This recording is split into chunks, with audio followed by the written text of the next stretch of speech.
ఇప్పుడు రాత్రి పాలు వేడి చేసి పెట్టుకున్నాం కదా, ఇక పెరుగు కలుపుతాడు కుమారన్న. ఈ పెరుగు మొత్తం ఆ పాలలో పోసేయాలి. అదే పెరుగు తోడు.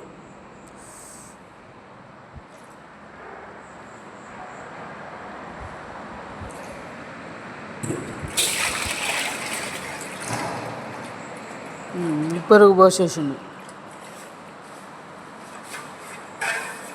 కల్పన.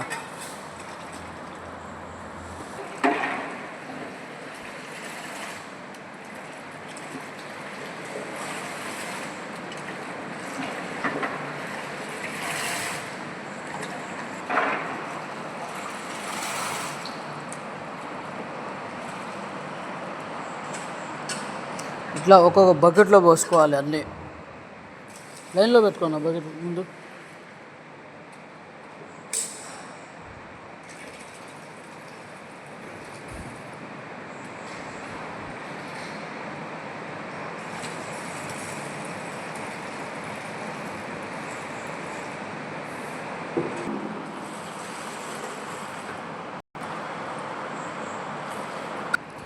ఇట్లా అన్ని బకెట్లో ఇట్లా పెరుగు పోసుకోవాలి.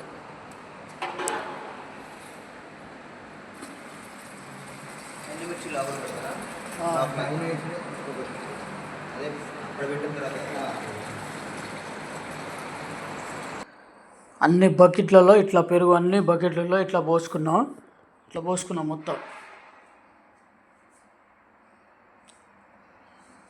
ఇట్లా మొత్తం పోసుకున్నాం.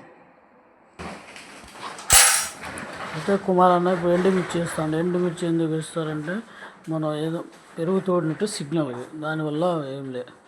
మొత్తం ఎన్ని బకెట్లు వచ్చారన్న? 15 అన్న. ఎన్ని? 1 12 మొత్తం 20 బకెట్లు వచ్చినాయి.